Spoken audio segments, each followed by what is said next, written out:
ఈ 2022లో 1వ తేదీ మనసును మార్చుకొని 19 మంది ప్రభువుని సొంత రక్షకుడిగా వారు అంగీకరించి బాప్తిసం పొందారు. వారందరినీ విశ్వాసమందు ప్రభు స్థిరపరిచి ప్రభు కొరకు సాక్షిగా జీవించేటటువంటి భాగ్యాన్ని ప్రభు అనుగ్రహించినట్లు స్తోత్రాలు చెల్లిద్దాం. స్తోత్రం స్తోత్రం స్తోత్రం స్తోత్రం స్తోత్రం స్తోత్రం స్తోత్రం. విశ్వాసమందు స్థిరులై దేవుని కొరకు అద్భుత సాక్షిగా వారు జీవించేటట్లు మీ అనుదిన ప్రార్థనలో వారిని జ్ఞాపకం చేసుకోండి. స్తోత్రం, హల్లెలూయా. దినవృత్తాంతాల 2వ గ్రంథం, దినవృత్తాంతాల 2వ గ్రంథం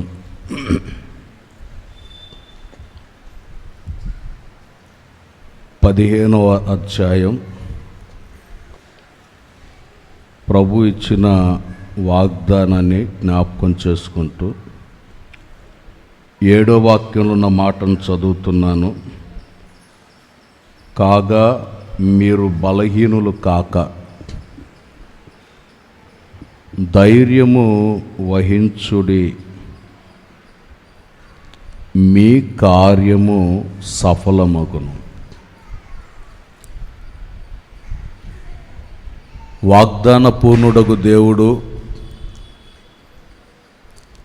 మన జీవితంలో ఒక విలువను ప్రసాదింపచేయుటకై ఆయన అంటారు,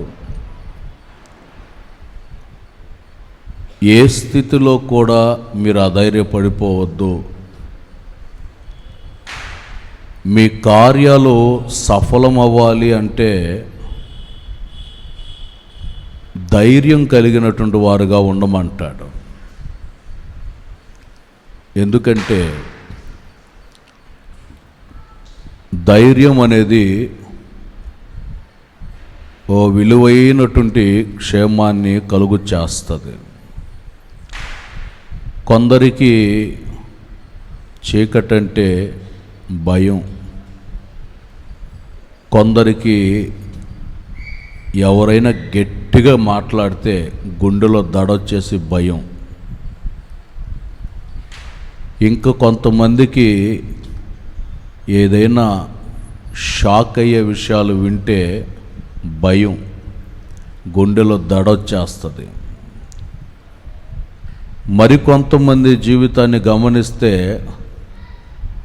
చిన్న ఆకు కదిలినా మనిషి కదిలినా ఒకటే భయం, వీళ్ళు మనుషులా దెయ్యాలా అని గడగడలాడిపోతూ భయపడిపోయేటటువంటి పరిస్థితులు కనబడుతూ ఉంటాయి. అందుకే దేవుని యొక్క వాక్యం అంటది, మీరు ఇలాంటి సందర్భాలు ఏది ఎదురుపడినా భయపడకూడదు, ధైర్యం కలిగి ఉండాలి. దావీదు జీవితంలో ఒకవైపున దేవునిని స్తుతించి మహిమపరుస్తున్నాడు, మరొక వైపున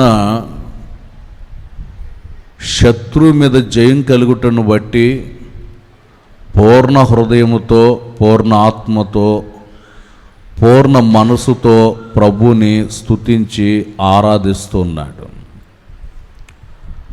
మరొక వైపున గుండెల నిండా భారం ఏమిటనంటే తన కుటుంబ సభ్యులందరూ కూడా శత్రువుల చేతిలో పట్టబడిపోయారు, కట్టుకున్న నివాసయోగ్యమైన గుడారాలనే అగ్నితో తగలబడిపోయినాయి. ఇలాంటి పరిస్థితుల మధ్యలో ఆధారం లేని పరిస్థితులు వచ్చేసాయి. ఇటు ప్రభువును స్తుతించాలా, ఇటు నా ప్రజల దగ్గరికి వెళ్ళాలా, ఇక్కడ కలిగిన ఆస్తి నష్టాన్ని గమనించాలా అని తల్లడిల్లిపోతూ కుమిలిపోతూ, నాతో కూడా కొంతమంది వచ్చారు కదా, వీళ్ళు ఏ స్థితిలో ఉన్నారని వెనక్కి తిరిగి చూశాడు. వాళ్ళందరూ రాళ్ళు తీసుకొని ఉన్నారట. ఇప్పటి వరకు నాతో ప్రయాణం చేసిన వాళ్ళు ఏ స్థితిలో ఉన్నారని చూస్తే అందరు రాళ్ళు తీసుకొని, నీతో రాబట్టే కదా మా కుటుంబాలు ఇలాగయ్యాయి, నిన్ను వెంబడించబట్టే కదా మా ఇళ్ళు తగలబడ్డాయి, నిన్ను వెంబడించబట్టే కదా మా కుటుంబ సభ్యులందరూ వాళ్ళ చేతులు పట్టబడ్డారు అని రాళ్ళన్నీ ఎత్తుకొని లేచి నిలబడ్డారు వీళ్ళందరూ కూడా. ఇప్పుడు ఎవరి వైపు చూడాలనుకున్నా తన వల్ల కావట్లేదు. తనకున్నటువంటి ప్రక్కనున్నటువంటి ఆధారాలన్నీ ఒక్కొక్కటి పడిపోతూ వచ్చాయి. అలాంటి పరిస్థితుల మధ్యలో కూడా దావీదు దేవునిని బట్టి ధైర్యం తెచ్చుకున్నాడు అంటాడు. దేవునిని బట్టి ధైర్యం తెచ్చుకున్నాడు. సమూయేలు మొదటి గ్రంథం 30వ అధ్యాయం. సమూయేలు మొదటి గ్రంథం 30వ అధ్యాయం 6వ వాక్యం.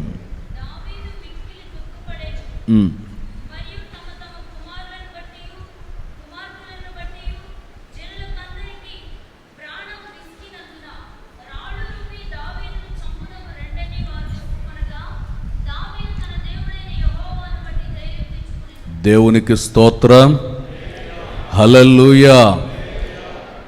ఉన్న ఆధారాలన్నీ పడిపోయినాయి. తనకున్నటువంటి పరిస్థితులన్నీ కూడా ఆధారాలన్నీ పడిపోయినాయి కంప్లీట్గా. ఇప్పుడు ఏమీ లేని పరిస్థితి.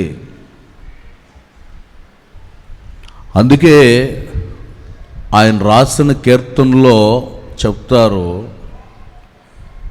మనుషులను నమ్ముకొనుట కంటే యెహోవాను ఆశ్రయించుట మేలు, రాజులను నమ్ముకొనుట కంటే యెహోవాను ఆశ్రయించుట మేలు అంటాడు.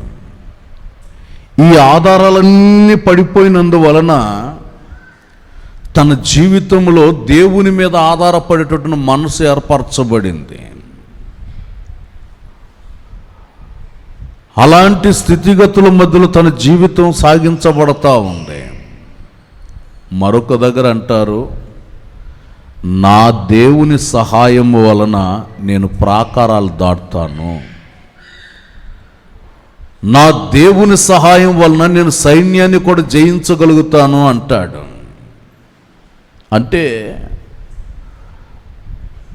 మనుషుల మీద నేను ఆధారపడి వాళ్ళు ధైర్యపరుస్తారేమో, వీళ్ళు ధైర్యపరుస్తారేమో, వాళ్ళు ప్రోత్సాహపరుస్తారేమో, వీళ్ళు ప్రోత్సాహపరుస్తారేమో అని మనుషుల ముఖ తేజస్సును చూసిన సందర్భాలు.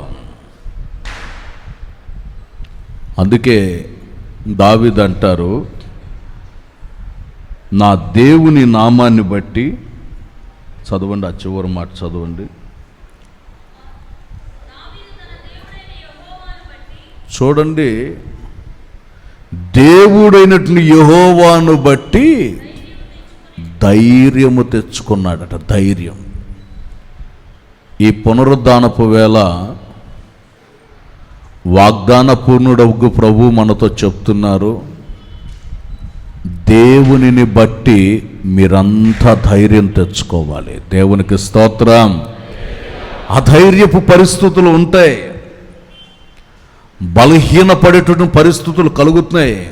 చూడండి, ఇప్పుడు ఈ దావీదు జీవితంలో ఇంత కఠినమైన పరిస్థితి, ఏమి చెయ్యాలో ఆధారం లేనటువంటి పరిస్థితుల్లో చూడండి దేవునిని బట్టి ధైర్యం తెచ్చుకున్నాడట. ప్రభుని అడిగాడు, అయ్యా నా కుటుంబీకులు, నా ప్రజలను నేను రక్షించుకోగలుగుతానా లేదా? నన్ను వెళ్ళమంటావా లేదా? మరలా మేము వెళ్ళిపోతే అక్కడ కూడా బానిసలైపోతున్నామేమో, ఏం చేయమంటావని ఆ పరిస్థితిని బట్టి దేవుని పాదాల దగ్గర ప్రార్థన చేశాడు. ప్రభు అంటాడు, నువ్వు వెళ్ళు, నీవు వెళితే నిశ్చయంగా నీ కుటుంబ సభ్యులందరినీ నీవు రక్షించుకోగలుగుతావు అని. ఈ రోజున ప్రియ దేవుని ప్రజలారా, ఏ స్థితిలో అధైర్యపడిపోయి మన జీవితంలో కొనసాగించబడుతున్నా ప్రభు అంటారు, నీవు ఎక్కడ కూడా అధైర్యపడక, కృంగిపోక, తొలగిపోక, నీవు దేవునిని బట్టి దేవుని పాదాల దగ్గర మోకరించి ఆయన సన్నిధిలో చేరి నీవు ప్రార్థన చేయటం ప్రారంభిస్తే ప్రార్థన ఆలకించువాడైన దేవుడు మహత్తర కార్యాలు చేస్తాడు. దేవునికి స్తోత్రం, హల్లెలూయా. దేవుని సన్నిధిలో ప్రార్థిస్తున్నాడట. మరొక సందర్భంలో దైవజనుడు ఏలియా దైవజనుడు మరొక సందర్భంలో ప్రజలందరినీ తీసుకొచ్చి సమకూర్చాడు ఒక చోట. మీరు ఎన్నాళ్ల మటుకు రెండు తలంపుల మధ్యలో ఉంటారు? దేవుని కార్యం సఫలీకృతం కావాలి అని అంటే మనం ఒక పని చేయాలి. మీరు బలిపీఠం కట్టండి, నేను బలిపీఠం కడతాను. బలిపీఠం మీద బలి పశువును వధించి పెడితే అగ్ని దిగి రావాలి అంటాడు. అది కూడా చెప్తాడు, ఆకాశం నుండి అగ్ని కిందకి దిగి రావాలి అని. ఎందుకు ఆకాశం నుండి దిగి రావాలి అని మాట్లాడారంటే ఎవరో ఒక సేవకులు చెప్పటం నేను విన్నాను.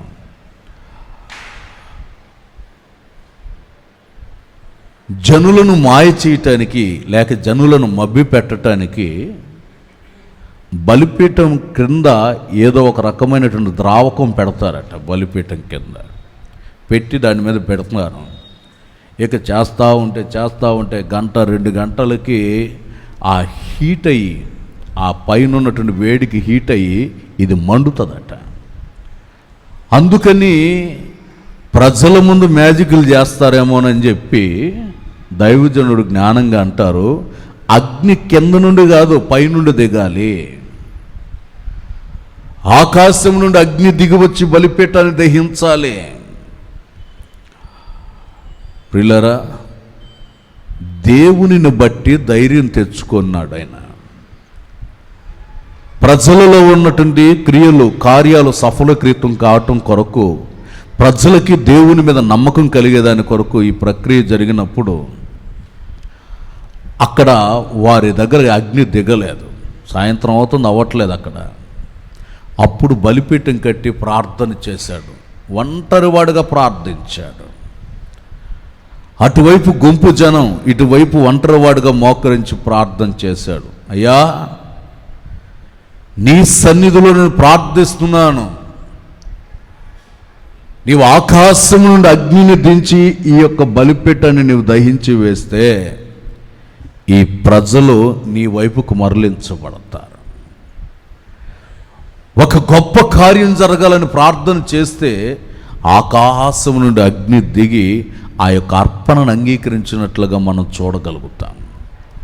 ప్రజలు 2 తలంపుల మీద నుండి ఒక తలంపులోనికి వచ్చేటట్లుగా దేవుడు అక్కడ కార్యం చేశాడు. అంటే మేలు జరిగినప్పుడు ఇటు, మేలు జరగనప్పుడు అటు అన్నట్టుగా కాదు. ఒకే మనసు కలిగి దేవునిపై ఆధారపడి జీవించటం ప్రారంభిస్తే ప్రభు గొప్ప కార్యాలు చేయటం ప్రారంభిస్తారట. దేవునికి స్తోత్రం కలుగునుగాక. 1-2 విషయాలు నేను మీకు తెలియపరుస్తాను. మొదటి మాట, ఆయన ఆజ్ఞాపించెను, కార్యము స్థిరపడెను. ఆయన ఆజ్ఞాపించెను, కార్యము స్థిరపరచబడెను. 33వ కీర్తన 9వ చరణాన్ని చదువుతారు. 33వ కీర్తన 9వ చరణం. ఆయన మాట సెలవీయగా దాని ప్రకారమాయను, ఆయన ఆజ్ఞాపింపగానే కార్యము స్థిరపరచబడెను. దేవుని మాట సెలవిస్తే ఆ ప్రకారం అక్కడ క్రియ జరగటం ప్రారంభించబడుతుంది. అందుకనే శతాధిపతి తన దాసు నిమిత్తం దేవుని దగ్గరికి వెళ్ళాడు. అయ్యా, నీ మాటను పంపిస్తే చాలు, నా దాసుడు స్వస్థపరచబడుతున్నాడు. సమస్తాన్ని విడిచిపెట్టి యేసుక్రీస్తు పాదాల దగ్గరికి వెళ్ళి, నా మాటకి, నేను ఒక ఉద్యోగస్తుడైనటువంటి నా మాటకే విలువ ఉన్నప్పుడు నీవు జీవాధిపతివి గనుక నీ నోటి మాటకు అంతకంటే ఉన్నత శక్తి ఉంది, నీ మాట పంపించు చాలు, స్వస్థపరచబడతాడంటాడు. ఈ రోజున దేవుడు కార్యాలు సెలవిస్తాడు. ఆయన మాట సెలవిస్తే ఆజ్ఞాపించిన వెంటనే ప్రతి కార్యము సఫలమైపోతుంది. దేవునికి స్తోత్రం. హల్లెలూయా, హల్లెలూయా. దేవుడు ఆజ్ఞాపిస్తాడంతే. ఒక కార్యం నీ జీవితంలో జరగాలంటే ఆ ఆజ్ఞ జారీ చేస్తాడు. నాకు బాగా గుర్తు, అప్పట్లో తమిళనాడులో ఒక చట్టం ఉండేది. అప్పట్లో క్రైస్తవులకి ఎక్కడ బాప్తిసాలు ఇవ్వకూడదు, బహిరంగ కోడికలు ఉండకూడదు అని ఒక చట్టం తెచ్చారు అప్పట్లో. ఆ సందర్భంలో దేవుని దగ్గర అన్ని సంఘాలు ఏకగ్రీవంగా ఆ రాష్ట్రంలో ఉన్నటువంటి పరిస్థితి కొరకు ప్రార్థన చేయటం జరిగింది. దేవుని దగ్గర ప్రార్థన చేసినప్పుడు ఆయన కార్యాన్ని ప్రారంభించాడు. అక్కడ దేవుడు ఆజ్ఞాపించాడు, అక్కడ ఉన్నటువంటి చట్టం తిరగబడేటట్టు చేశాడు దేవుడు. ప్రభుత్వమే పల్టీ కొట్టేసింది. దేవునికి విరోధంగా ఏది ప్రారంభించినా అది దేవునికి విరోధమైనది కావచ్చు, మన ఆధ్యాత్మికమైనటువంటి జీవితపు విషయం కూడా కావచ్చు. దేవుని యొక్క సాన్నిధ్యములో మనం చేరి ఆయన దగ్గర విన్నపాన్ని కోరుకున్నప్పుడు ప్రభు ఒక ప్రత్యేక రీతిగా కార్యాన్ని ప్రారంభిస్తాడు. అది ఎక్కడైనా కావచ్చు, ఏ ఊర్లోనైనా కావచ్చు. మన జీవితంలో ఒక కార్యం సఫలం కావాలంటే దేవుని నోటి మాట ఆజ్ఞాపించిన వెంటనే సముద్రం నిమ్మలమైపోయిందట. ఆజ్ఞాపించిన వెంటనే గాలి ఆగిపోయింది. దేవుని ఆజ్ఞ జారీ చేస్తే సూర్యచంద్రులు ఆగిపోయారు. దేవుడు ఒక కార్యాన్ని ఆజ్ఞాపించటం ప్రారంభిస్తే ఆజ్ఞాపించిన ప్రతి కార్యం మన జీవితంలో సఫలం కావటం ప్రారంభించబడుతుంది. ఈ రోజున ప్రియ దేవుని ప్రజలారా, దేవుని యొక్క సన్నిధిలో ధైర్యం వహించి ముందుకు అడుగులు వేద్దాం. ఆయన నోట నుండి ఒక మాట వెలువడాలని కోరుకుందాం. నా కుటుంబ పక్షంగా ఒక మాట మీరు మాట్లాడండి ప్రభువా, నీ మాట నా జీవితంలో అడుగు పెట్టాలని కోరుకుంటే దేవుడు ఒక క్రియ చేయటం ప్రారంభిస్తాడు. యేసుక్రీస్తు వారు ఒక ఇంటికి వెళ్ళారు. ఆ ఇంటికి వెళ్ళినప్పుడు ఆ ఇల్లంతా కూడా మరణముతో పెనుగులాడుతూ ఆ కుటుంబ సభ్యులందరూ ఏడుస్తున్నారు. ఇంత బయట కూడా భయంకరమైన ప్రలాపన, కన్నీటి దారల కన్నీరు కార్చి ఏడుస్తున్నారు. యేసుక్రీస్తు ఆ ఇంటికి వెళ్ళాడు. ఎందుకనంటే ఆయన దేవుని ప్రజలైనటువంటి వారికి ఒక సమాజ మందిరాన్ని కట్టించాడు, ఒక మందిరాన్ని నిర్మించాడు. ప్రజలందరూ ఆయన నామాన్ని స్మరించగలిగేటట్లు ఒక గొప్ప కార్యం చేశాడు. ఈ ఇంట్లో మరణం విలయతాండమాడుతుందని ప్రభు అక్కడికి వెళ్ళాడు. యేసుక్రీస్తును ఆ ఇంటిలో అడుగుపెట్టి ఆ తల్లిదండ్రుల యొక్క బాధను చూచి ఆ చిన్నదాని చేతిని పట్టుకొని, చిన్నదానా లే కూర్చో అన్నప్పుడు చిన్నది దిగ్గున లేచి కూర్చుంది. వాళ్ళందరూ విస్మయం పొందారట. వెంటనే ప్రభు అంటారు అక్కడ, ఈమెకి ఆహారాన్ని పెట్టండి అంటారు. లూకా సువర్తమానం 8వ అధ్యాయం లూకా సువార్త 8వ అధ్యాయం 55వ వాక్యాన్ని 55.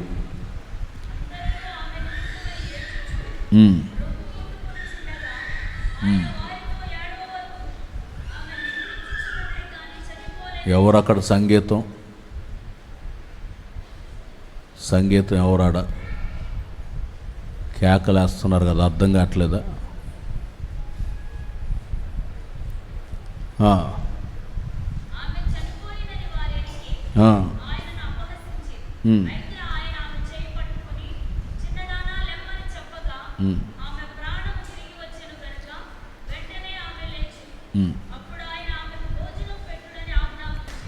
ఆమెకి భోజనం పెట్టుడని ఆజ్ఞాపించెను. మృతుల మధ్యలో నుండి లేపబడినటువంటి వ్యక్తికి అవసరమైనది ఏంటంటే ఆహారం కావాలి. మరణం నిరర్ధకమైతే ఆ వ్యక్తికి కావాల్సింది పోషకమైనటువంటి ఆహారం. ఆత్మీయ కోణంలో దీన్ని మనం ఆలోచిస్తే, ఏ కుమారుడు, నీ ఇంట ఉన్నటువంటి ఏ కుమారుడు లేకపోతే ఏ కుమార్తె చీకటిలో మరణముతో పోరాడుతూ చీకటి సంబంధమైన జీవితాన్ని జీవిస్తూ ఉంటే, యేసు క్రీస్తుని నీ ఇంట్లోనికి ఆహ్వానించుకుంటే, లేక యేసయ్య నోట నుండి ఒక మాట వెలువడాలని నువ్వు కోరుకుంటే, ఆ మాట వెళ్ళి నీ కుమార్తెనైనా కుమారుడినైనా ఆ చీకటిలో నుండి పైకి లేవనెత్తుతుంది. దేవునికి స్తోత్రం, హల్లెలూయా. మూర్ఖంగా ప్రవర్తించే యొక్క వ్యక్తి యొక్క జీవితాన్ని మారుస్తుంది. నాకు తెలిసిన ఒక కుర్రాడు ఉన్నాడు, యవనస్తుడు. ఎంత కోపం అంటే అంత కోపం.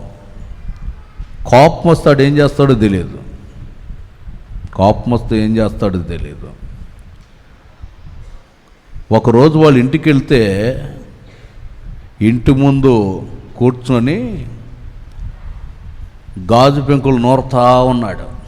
గాజు పెంకులు నూరుతా ఉన్నాడు, అది ఉంటుంది కదా, దాన్ని వేసి నూరుతా ఉన్నాడు గాజు పెంకులు. ఇదేంటి గాజు పెంకులు నూరుతున్నాడు అనుకున్నాను. ఒకవేళ బాంబులేమో తయారు చేస్తున్నాడేమో అనుకున్నాను నేను. కాసేపు అయిన తర్వాత అదంతా పోగు చేసుకొని ఇంట్లోకి తీసుకెళ్ళాడు. ఇంట్లోకి తీసుకెళ్ళి ఉడుకుతున్న అన్నంలో పోసేశాడు. వాడు కోపం వస్తే ఏం చేస్తాడో తెలియదంట. ఉడికే అన్నంలో కూరలో పోసేసి కలిపేశాడు.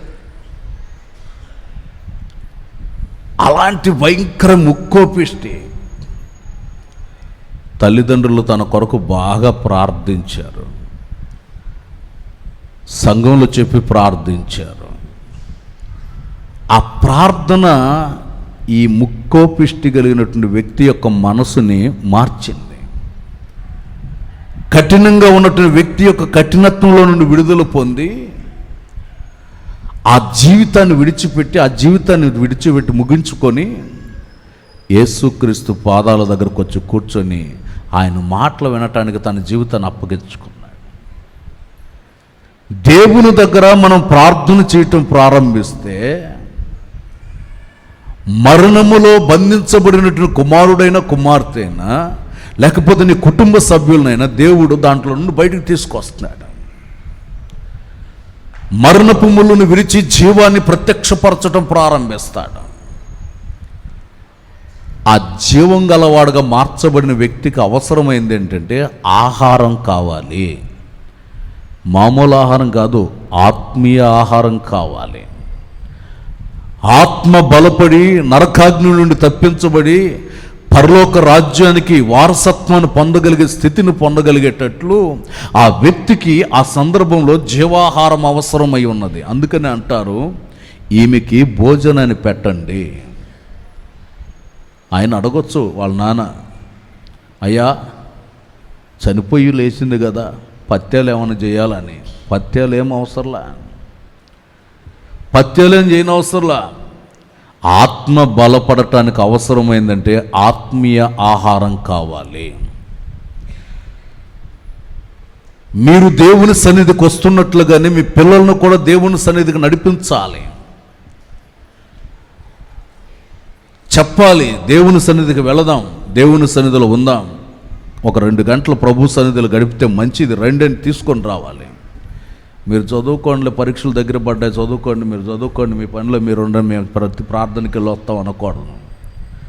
ఆదివారం పూట ఖచ్చితంగా పిల్లలతో కూడా వాళ్ళకి ఎంత చదువు ఉన్నా, ఎంత ఎగ్జామ్స్ అయినా కానీ సన్నిధికి తీసుకుని వచ్చి వాక్యాన్ని వినిపింప చేయండి, దేవుని సన్నిధిలో ఉండటం చెప్పండి, ప్రార్థన చేసుకోమని చెప్పండి. మీరు బోధించినప్పుడు వారు ఆత్మానుసారంగా బలపరచబడటం ప్రారంభిస్తారు. అందుకనే అంటారు, ఆయన ఆజ్ఞ జారీ చేయబడింది, కార్యం సఫలీకృతం అవ్వటం మొదలెడుతుంది. దేవునికి స్తోత్రం, హల్లెలూయా. దేవుని సన్నిధికి పిల్లలను తీసుకుని వచ్చి ఆయన సన్నిధిలో ఉంచాలి. యేసుక్రీస్తు వారు శిష్యులతో ఒక మాట చెప్పారు. ఏమిటనంటే ఆయన ఆజ్ఞాపిస్తున్నాడు, తండ్రి వలన మీరు పొందేటటువంటి వాగ్దానం పైనుండి శక్తిని పొందే అంతవరకు మేడగదిని విడిచిపెట్టకుండా మీరు అక్కడ ఉండి కనిపెట్టి ప్రార్థించండి, దైవ శక్తిని పొందాలి అని ఆజ్ఞాపించాడు. అపొస్తలుల కార్యముల గ్రంథం 1వ అధ్యాయం 4వ వాక్యాన్ని చదువుతారు. ఆయన వారిని కలుసుకొని ఇలాగ ఆజ్ఞాపించెను, యెరూషలేము నుండి వెళ్ళక తండ్రి యొక్క వాగ్దానం నిమిత్తం కనిపెట్టి ప్రార్థించమని ఆజ్ఞ జారీ చేశాడు. మన జీవితంలో తండ్రి, పరలోకమందున్నటువంటి తండ్రి, అలనాడు యేసుక్రీస్తు వారు ఎలా తమ శిష్యులకు ఆజ్ఞాపించారో, ఆయన రక్తం చేత కడగబడిన ప్రతి శిష్యుడు, ప్రతి శిష్యురాలు దేవుని సన్నిధిలో ఆజ్ఞను స్వతంత్రించుకొని దేవుని యొక్క సన్నిధిలో కనిపెట్టాలి. తండ్రి యొక్క వాగ్దానం కొరకు, పరిశుద్ధాత్మ శక్తి కొరకు కనిపెట్టాలి. దేవుని యొక్క శక్తిని స్వతంత్రించుకొనగలిగేటట్లు, దేవుని యొక్క కృప పొందగలిగేటట్లు ఆయన సన్నిధిలో చేరి ఆయన నామాన్ని మహిమపరిచి కొనియాడి ఆరాధించగలిగే స్థితిని పొందాలి. దేవునికి స్తోత్రం, హల్లెలూయా. ప్రియులారా, దేవుని ఆత్మశక్తి నీవు పొందితే ధైర్యం కలుగుతుంది. పరిశుద్ధాత్మ నింపుదల నీవు పొందితే, దేవుని ఆత్మ నీ హృదయ అంతర్భాగాలలో ఉంటే, ఆత్మ నిన్ను చక్కటి త్రోవలో నడిపిస్తాడు. నువ్వు అపవిత్రత వైపు వెళుతుంటే నువ్వు వెళుతున్న త్రోవ మంచిది కాదని హెచ్చరిక చేస్తాడు. నీ జీవితంలో ఏదైనా కార్యాన్ని తలపెట్టడానికి వెళ్ళేటప్పుడు నువ్వు అక్కడికి వెళ్ళవద్దని ఆజ్ఞాపిస్తాడు పరిశుద్ధాత్ముడు. నీ జీవితంలో ఇదిగో ఈ విధంగా ఉండాలి, ఈ విధంగా ఉండాలని నీకు హెచ్చరిక, ఆత్మ నీలో ఉండి హెచ్చరికలు చేస్తాడు, నీకు ఆజ్ఞ జారీ చేస్తూ ఉంటాడు. దేవుని ఆత్మను నీవు ముద్రించబడిన పరిశుద్ధాత్మ శక్తిని దేవుని సన్నిధిలో నీవు పొందుకొని, దాని నిమిత్తం ప్రార్థన చేసి పొందుకొని ఆత్మానుసారంగా నీవు నడిపించబడితే, ఎందుకనంటే చూడండి, కారు దోలుతున్నారు, స్టీరింగ్ డ్రైవర్ దగ్గర ఉంటుందా, అందరి దగ్గర ఉంటుందా? చెప్పండి. తోలేవాడి దగ్గరే, డ్రైవర్ దగ్గరే ఉంటుంది స్టీరింగ్. డ్రైవర్ ఎటు తిప్పితే అటు పోద్ది కారు. ఆయన నడిపేటట్టుగానే అది తిరుగుతూ ఉంటుంది, ఆయన నడిపినట్టుగానే వెళ్తూ ఉంటుంది. పరిశుద్ధాత్ముడు నీలో ఉంటే నిన్ను నడిపించేది, నిన్ను డ్రైవ్ చేసేది యేసుక్రీస్తు. దేవుని ఆత్మకార్యాలు నీ జీవితంలో డ్రైవ్ చేసి నిన్ను నడిపించటం ప్రారంభిస్తాడు. నువ్వు ఎలా వెళ్ళాలో, ఎక్కడ ఆగాలో, ఎక్కడ ప్రమాదం పొంచి ఉందో, నువ్వు ఎటు వెళ్ళాలో వాటన్నిటి విషయం పరిశుద్ధాత్ముడు నిన్ను నడిపిస్తాడు, నిన్ను డ్రైవ్ చేస్తాడు. నీ ఆత్మకు రక్షణ కలిగి, సంరక్షణ కలిగేటువంటి పరిస్థితిని కలుగు చేయటం ప్రారంభిస్తాడు. ఈ పునరుద్ధానపు వేళ దేవుడు నీ జీవితంలో ఆజ్ఞ జారీ చేయాలని కోరుకోండి. ఆయన ఆజ్ఞాపిస్తాడు ఇక మీదట, ఆ కార్యం సఫలమవుతుంది. ఆ సఫలమవుట కొరకు తండ్రి యొక్క వాగ్దానం కొరకు కనిపెట్టి మనం ప్రార్థిస్తే ప్రభు ఘనకార్యాలు చేస్తాడు. దేవుని నామానికి మహిమ కలుగును గాక. ఆమెన్. హల్లెలూయా. రెండో విషయం,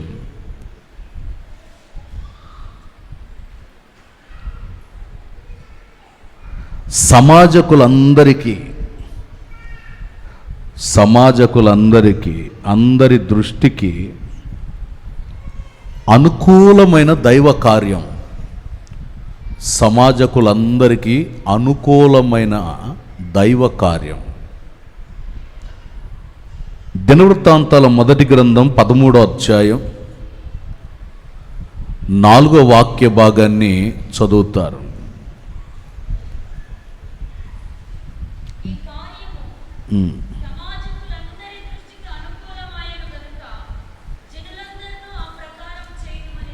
చూడండి, ఇక్కడ మనం చదివిన ఈ వాక్య భాగాన్ని గమనించినప్పుడు ఈ కార్యము జనులందరి దృష్టికి మంచిదనిపించిందట.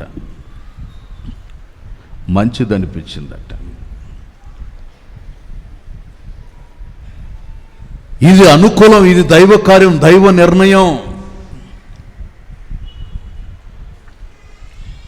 మనం అలా చేద్దాం అని ప్రజలందరూ తెలియపరిచారు. ఏ కార్యము? ప్రజల దృష్టికి ఏ కార్యం మంచిదనిపించింది? ఆ ప్రజలు దేని కొరకు స్పందించారు? ఇది మన దృష్టికి మంచిదైతే కార్యం చేద్దామని ప్రజలు దేని నిమిత్తం స్పందించారు? వారు స్పందించుటకు గల కారణాలు ఏమిటి అని మనం లేఖనాన్ని కానీ పరిశోధిస్తే 2వ వాక్యాన్ని ప్రారంభిస్తారు.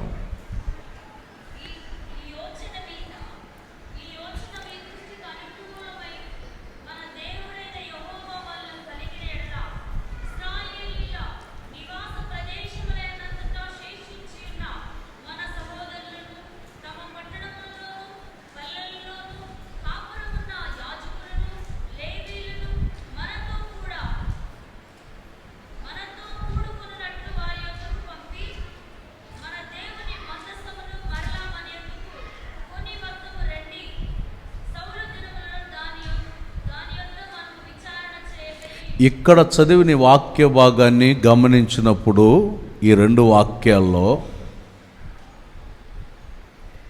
ఒక ఆలోచన ప్రత్యక్షమైంది. ఏమిటా ఆలోచన అంటే, దేవుని మందసం మన యొద్ద ఉంచుకొనటానికి మనం తీసుకొచ్చుకుందాం. అది వేరే చోట ఉంది. దైవ సన్నిధి మన మధ్యలో ఉంటే మనం ఆశీర్వదించబడతాం. దేవుని ప్రసన్నత మన మధ్యలో ఉంటే మనం దీవించబడతాం. అందుకని దేవుని యొక్క సన్నిధిని, మందసాన్ని మనం తీసుకొచ్చుకోవాలి.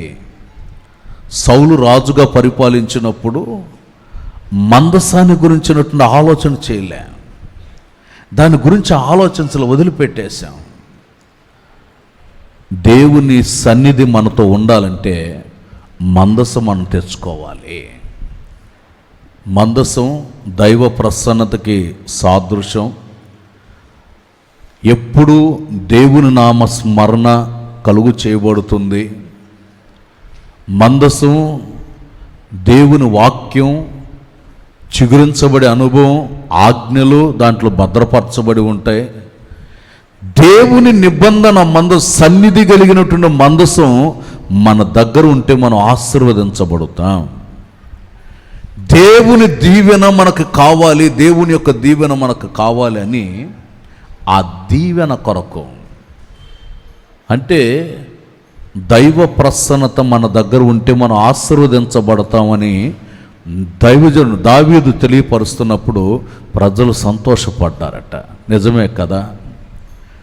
మనతో దేవుని సన్నిధి ఉంటే, మన ఇంట దేవుని సన్నిధి ఉంటే, మన ప్రాంతంలో దేవుని సన్నిధి సంచారం జరుగుతూ ఉంటే మనకు ఆశీర్వాదమే కదా, మనకు దీవెనే కదా అని ప్రజలందరూ పాటలు పాడుకుంటూ వెళ్ళారంట తెచ్చుకోవటానికి. దేవునికి స్తోత్రం, హల్లెలూయా, హల్లెలూయా. 8వ వాక్యాన్ని చదివినప్పుడు దావీదును ఇశ్రాయేలీయులు అందరూ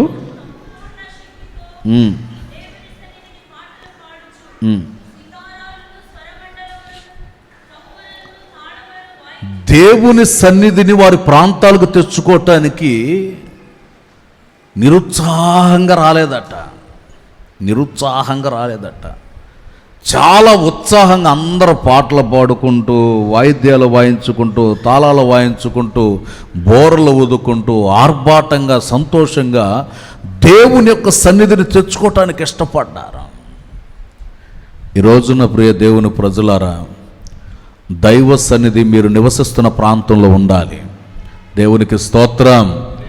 అది ఉండాలంటే మీరు దేవుని సన్నిధిలో పరిపూర్ణంగా నిలిచి ఉన్నప్పుడు, దేవుని ప్రసన్నత మీ ఇంట్లో ఉన్నప్పుడు, దేవుని సముఖం మీ ఇంట్లో ఉన్నప్పుడు, సన్నిధి నీవు సంపూర్ణ సన్నిధిలో ఆనందంతో, సంతోషంతో, ఆర్భాటంగా నువ్వు బయలుదేరి వస్తే, నీవు నీ ఇంట్లో అడుగు పెట్టినప్పుడు ఆ ఇల్లు, మీ పరిసర ప్రాంతాలన్నీ కూడా మిమ్మలను బట్టి ధైర్యము తెచ్చుకొని, మిమ్మల్ని బట్టి, మీలో ఉన్నటువంటి ప్రభు కార్యాన్ని బట్టి వారు ధైర్యం వహించి ప్రభు నామాన్ని ఆర్భాటంగా స్తుతించాలి. దేవునికి స్తోత్రం, హల్లెలూయా. అందుకే అంటున్నాడు, దేవుని సన్నిధి మన ప్రాంతాలకు రావాలి, మన ప్రాంతంలో ఉండాలి. నాట్యమాడాడంట, నడివీధిలో నాట్యమాడుతూ తీసుకొచ్చాడట. ఈ రోజున ప్రియ దేవుని ప్రజలారా, దేవుని సన్నిధి ప్రసన్నత మన ఇళ్ళల్లో ఉండాలి, మనతో ఉండాలి. అప్పుడే ఈ ప్రసన్నత, ఈ ఆశీర్వాదం ఏమవుతుందంటే మన జీవితాలకు అంతటికి కూడా, మన వ్యక్తిగత జీవితాలకు అంతటికి కూడా, మనం నివసిస్తున్న ప్రాంతాలన్నిటికీ కూడా మిమ్మల్ని బట్టి, మీ వ్యక్తిగత జీవితాన్ని బట్టి ప్రజలందరికీ ఆశీర్వాదం కలగాలి. దేవునికి స్తోత్రం, హల్లెలూయా. సంతోషంతో తీసుకొచ్చుకున్నారట. మధ్యలో బోల్డన్న ఆటంకాలు కలిగినా సంతోషంతో దైవ ప్రసన్నతను తీసుకొచ్చి అక్కడ కూర్చోబెట్టారు. ఈ రోజున దైవ సన్నిధి అనేది మన వెంట ఉండాలి, మనతో కూడా ఉండాలి. అందుకనే ప్రజలందరూ సంబరపడి సంతోషించినట్లుగా గుర్తిస్తాం. ఈ రోజున దేవుని యొక్క కార్యాలు మన జీవితంలో దానిని బట్టి సంతోషించి సంబరపడి, కొన్ని ఇళ్లలో మనం గమనిస్తే రహస్యంగా ప్రభు నామాన్ని స్తుతిస్తూ ఉంటారు. ఆటంకాలు కొన్ని ఇళ్లలో. ఇక మీదట దేవుని యొక్క వాక్ అంటుంది, నీవు బహిరంగంగానే ప్రభువుని స్తుతించగలిగేటట్లుగా ప్రభు అద్భుత కార్యాన్ని ప్రారంభించునుగాక. ఆమేన్, హల్లెలూయా. బహిరంగంగానే, అధైర్యపడకుండా, గడగడలాడుతూ, భయపడుతూ, వాళ్ళు ఎవ్వరు లేనప్పుడు బైబిల్ తీసుకొని చదివిన పరిస్థితులు ఉండొచ్చు. లేకపోతే ప్రార్థన చేసుకోవడానికి సమయం లేకపోతే, ఎవరన్నా ఇళ్లలో లేకపోతే అక్కడ మోకరించి కాసేపు ప్రార్థన చేసుకున్న పరిస్థితులు ఉండవచ్చు. ఇక మీదట ఆ ఆటంకాలన్నీ ప్రభు తొలగిస్తాడు. ధైర్యంతో ప్రభు పాదాల దగ్గర మోకరించి, దానియేలు యెరూషలేము వైపు కిటికీ తెరిచి ప్రార్థించినట్లుగా స్వేచ్ఛగా ప్రభుని ఆరాధించే రోజులు నీకు వచ్చాయి. దేవునికి స్తోత్రం. ఆయన నీ కుటుంబంలో కార్యాన్ని ప్రారంభించాడు. దేవునికి స్తోత్రం. సంపూర్ణ ఆనందాన్ని దేవుడు ప్రారంభించాడు. దేవునికి స్తోత్రం. ఆయన ఊహకు మించిన కార్యాలు మీ జీవితంలో జరిగిస్తారు. దేవుని నామానికి మహిమ కలుగును గాక. ఆమేన్, హల్లెలూయా. మూడో విషయాన్ని చెప్పి నేను ముగిస్తాను. 3 దానియేలు గ్రంథం 11వ అధ్యాయం. దానియేలు గ్రంథం 11వ అధ్యాయం 32 కూడా మధ్యలో ఉన్న మాటలు. అయితే తమ దేవునిని ఎరుగువారు బలము కలిగి గొప్ప కార్యాలు చేస్తారు. ఇందాకటి వరకు నేను చెప్పిన మాటలు ఆయన ఆజ్ఞాపిస్తే కార్యాలు జరిగాయని, దేవుడు ఆజ్ఞ జారీ చేస్తే కార్యం జరిగిందని ఇందాకటి వరకు నేను చెప్తూ వచ్చాను.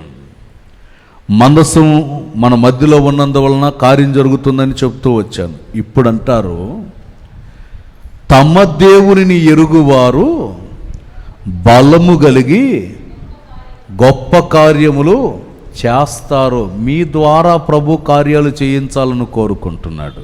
దేవునికి స్తోత్రం. ప్రభు చేసే కార్యాలు కొన్ని అయితే మన ద్వారా, నా ద్వారా, మీ ద్వారా, అందరి ద్వారా గొప్ప కార్యాలు ప్రభు చేయించాలని కోరుకుంటున్నాడు. ఆశ్చర్యమైనటువంటి మేలును ప్రారంభింప చేయాలని కోరుకుంటున్నాడు. నిన్నొక పాత్రగా వాడుకోవాలని ఈ 2022 దేవుడు ప్రారంభ దినాల్లో అంటున్నాడు, నిన్నొక పాత్రగా నేను వాడుకోబోతున్నాను. ఎవరు ఎంతమంది ఏమి అనుకున్నా కానీ నిన్ను ఒక విలువైన సాధనంగా నేను వాడుకోబోతున్నాను. జనములకు, జాతులకు ఆశీర్వాదకరమైనటువంటి వ్యక్తిగా నిన్ను వాడుకోబోతున్నాను. నీ ద్వారా ఒక గొప్ప గొప్ప కార్యాలు ప్రభు జరిగింప చేయటానికి నిన్ను ఒక సాధనంగా వాడుకోవటానికి ఇష్టపడుతున్నాడు. చూడండి, సృష్టిలో కూడా మనం చూస్తాం. సృష్టిలో దేవుడు మనుషులను మాత్రమే వాడినట్టు రాయబడలేదు. అక్కడ పేతురుకు బుద్ధి చెప్పడానికి కోడిని వాడాడు, యోనాకు బుద్ధి చెప్పడానికి తిమింగలను వాడాడు. చూడండి, బుద్ధి చెప్పటానికి గాడిదని వాడాడు, బిలాముకు బుద్ధి చెప్పడానికి. ఎక్కడ ఏ సందర్భంలో ఏది వాడితే వాళ్ళకి బుద్ధి కలుగుతుంది, జ్ఞానోదయం కలుగుతుందని ప్రియులారా కొన్ని సందర్భాల్లో కొన్నిటిని దేవుడు వాడుకున్నాడు, వినియోగించుకున్నాడు. ఎన్నికలేని వాటిని దేవుడు వినియోగించుకున్నప్పుడు నీవు నేను మనమంతా యేసు రక్తం చేత కడగబడిన వాళ్ళం. దేవునికి స్తోత్రం. యేసు రక్తం చేత కడగబడినటువంటి వ్యక్తులం. మన యేసయ్య యోధా గోత్రపు సింహమై ఉన్నాడు గనుక ఆయన నమ్మినటువంటి, విశ్వసించినటువంటి ప్రజలమైనటువంటి మనము ఆ ధైర్యంతో ముందుకు వెళ్ళాలని. అందుకే 28వ అధ్యాయంలో సామెతల గ్రంథంలో అంటారు, నీతిమంతుడు సింహము వలె ధైర్యంగా ఉంటాడు. దేవునికి స్తోత్రం. ధైర్యం కలిగిన వ్యక్తిగా ఉంటాడు. ప్రతి సందర్భంలో అడుగులు ముందుకు వేస్తూ గొప్ప కార్యాలు చేయటం ప్రారంభిస్తారట. న్యాయాధిపతుల గ్రంథం 14వ అధ్యాయం, న్యాయాధిపతుల గ్రంథం 14వ అధ్యాయం 5వ వాక్యం.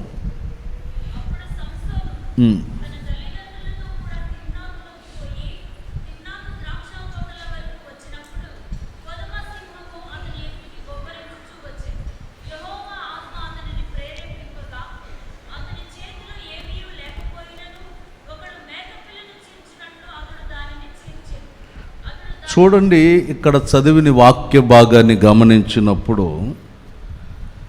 తల్లిదండ్రులతో కూడా సంసోను తిమ్నాతు పట్టణానికి ప్రయాణమై వెళుతున్నాడు. మార్గం మధ్యలో ఆకలి వేస్తే తల్లిదండ్రులు ఒక దగ్గర పెట్టి ద్రాక్ష తోట వైపుకు వెళ్ళాడట. ద్రాక్ష తోట అంటే సంఘం, ద్రాక్ష వనం అంటే సంఘం, మాధుర్యకరమైన సంఘం. ద్రాక్షావనాన్ని గురించి రాయబడింది, దేవునిని మానవులను సంతోషపరిచే వ్యక్తిని అంటది ద్రాక్ష పండు. ద్రాక్షావనము దగ్గరికి వెళ్ళాను. అక్కడ కొదమ సింహం బొబ్బరించుచు నిలవబడిందట.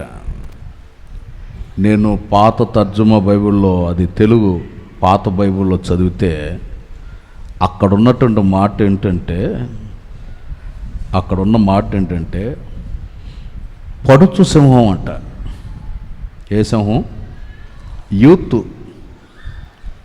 యూత్ యవ్వనములో ఉన్న సింహం అని రాసి ఉంది అక్కడ.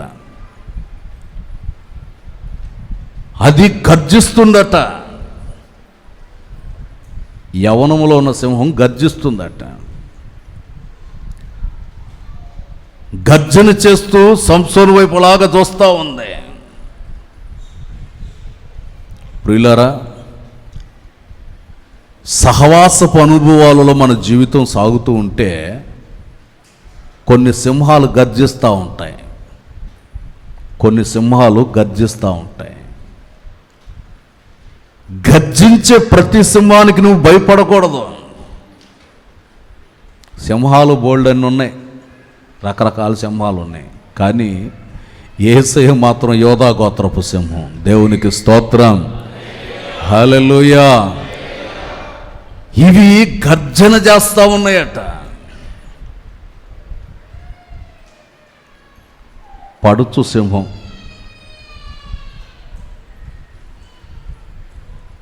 గర్జన చేస్తూ సంసోను మీదకి దూకటానికి ప్రయత్నం చేసింది, దూకిందట. శత్రువు ఒక వ్యక్తిని దాడి చేయటానికి మీదపడతాడు. ఆ శత్రువు క్రియను నువ్వు ఎదిరించాలంటే ఆత్మ పొంది ఉండాలి. హల్లెలూయా.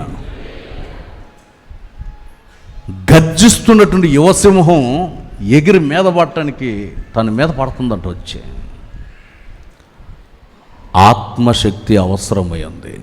ఎన్ని సింహాలు గర్జించినా ప్రియులారా, దేవుని ఆత్మశక్తి నువ్వు పొందితే, పరిశుద్ధాత్మ నింపుదల నీలో ఉంటే, ఒకవేళ నీ చేతులు ఆయుధాలు లేకపోవచ్చు, నీ చేతులను ఆయుధాలుగా దేవుడు వాడుకుంటాడు ఆ సందర్భంలో. దేవునికి స్తోత్రం. మీరు అక్కడ చదివారు, ఒక్కడు మేక పిల్లను చీల్చినట్టు. దేన్ని చెప్పండి, దేన్ని? సింహాన్ని పిల్లి నోరుని పట్టుకొని ఇట్లా పట్టుకొని లాగేయవచ్చు. సింహం ఇది మీద పడిందంటే గొంతు కొరికి రక్తాన్ని కూడా తాగేస్తుంది. పోయి భయంకరమైనటువంటి సింహాలు, చీల్చి చెండాడే సింహాలు. ఈ సింహపు బారిన పడకుండా ఉండాలి అంటే నీవు ఆత్మ అభిషేకం కలిగిన వ్యక్తివిగా ఉంటే, ఆ పరిశుద్ధాత్ముడు నిన్ను ధైర్యపరిచి ఆ సింహానికంటే అధికమైనటువంటి ధైర్యాన్ని ఇచ్చి చీల్చి అవతల పడేశాడట. ఈ రోజున అంతటి శక్తి, అంతటి ధైర్యం నీకు కావాలి అని అంటే దేవుని ఆత్మకు నీ హృదయంలో చోటు ఇవ్వాలి. దేవునికి స్తోత్రం, హల్లెలూయా. నీ జీవితంలో శత్రువుని ఎదిరించే అధికారం. అలనాడు సంసోను పరాక్రమం కలిగినాడు, బలాఢ్యుడే. వారి కంటే అధికమైన శక్తి, అధికమైన కృప యేసు రక్తం చేత కడగబడిన వారికి ప్రభువు ఇచ్చి అంటాడు, శత్రువు క్రియలను, గర్జించే శత్రువు క్రియలని నీవు ఎదిరించగలిగే ఆత్మ బలాన్ని, ప్రార్థన బలాన్ని నీవు పొందుకొని ఉంటే శత్రువు క్రియను నీవు ఎదిరించగలుగుతావు. దేవునికి స్తోత్రం, హల్లెలూయా. గర్జిస్తూ ఉంటాయి సింహాలు, గర్జిస్తూ ఉంటాయి, ఊరికి అరుస్తూ ఉంటాయి సింహాలు, ఊరికి అరుస్తూ ఉంటాయి.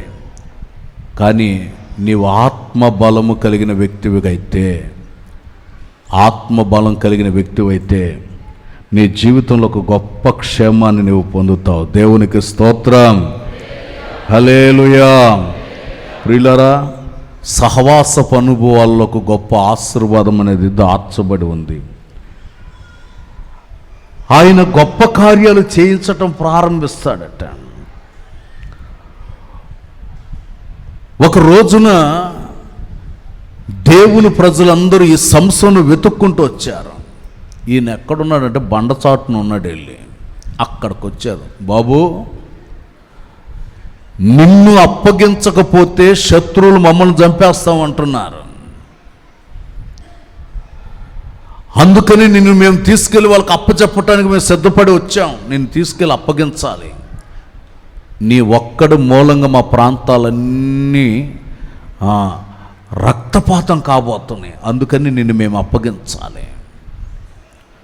సొంత వాళ్ళు శత్రువుల చేతికి అప్పగించటానికి సంసోన్ని తాళ్ల చేత కట్టి తీసుకెళ్తున్నారు. ఇతడు బండ చాటున ఉండి బండ సందుల్లో దాగి ఉన్నాడు. బండ సందులంటే క్రీస్తు గాయాలకు సంకేతంగా ఉంది. యేసు క్రీస్తు గాయాలలో భద్రపరచబడి ఉంటే ఏ శత్రువు నిన్ను బంధించినా, ఎవరు సొంత వాళ్ళు నిన్ను తాళ చేత కట్టినా అవి నిన్నేం చేయలేవు. నువ్వు ఉండవలసిన చోటు బండ సందులు, సంఘము, సంఘ సహవాసంలో ఆయన గాయాలలో నీవు భద్రపరచబడితే, యేసుక్రీస్తు గాయాలు భద్రతనిస్తాయి, యేసు రక్తం భద్రతనిస్తుంది. యేసు రక్తంలో ఒక గొప్ప క్షేమం అనేది అనుగ్రహించబడటం ప్రారంభించబడుతుంది. దేవునికి స్తోత్రం, హల్లెలూయా. అందుకని ఆ రక్త ప్రోక్షణలో నీ జీవితం సాగించబడాలి. సంసోను తాళ్ళ చేత బంధించబడిన వాడుగా వస్తూ ఉంటే శత్రువులందరూ సంతోషపడ్డారట, పండగ చేసుకుంటున్నారు శత్రువులంట. వీడు తాళ్ళ చేత బంధించబడి ఉన్నాడు, పరాక్రమవంతుడు అంటున్నాడు, శూరుడు అంటున్నాడు. వీడు తాళ్ళ చేత బంధించబడ్డాడు కనుక వీడిని చంపేస్తాం, నరికేస్తాం, పొడి చేస్తాం అని చెప్పి కేకలు వేస్తున్నారట.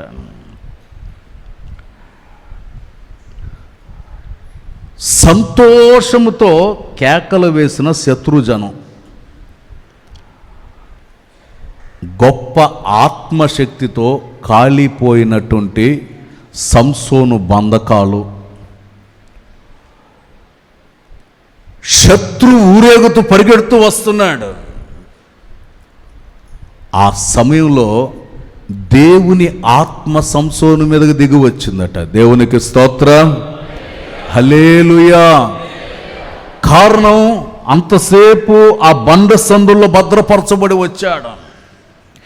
దేవుని ప్రసన్నత, దేవుని యొక్క భద్రత, దేవుని యొక్క క్షేమం, దేవుని యొక్క ఆశీర్వాదాన్ని పొందుకొని వస్తున్నాడు. సొంత వాళ్ళు బంధించిన శత్రు చంపేస్తానని ప్రయత్నం చేస్తున్నా ఆత్మ తనలోనికి వచ్చాడట. దేవునికి స్తోత్రం.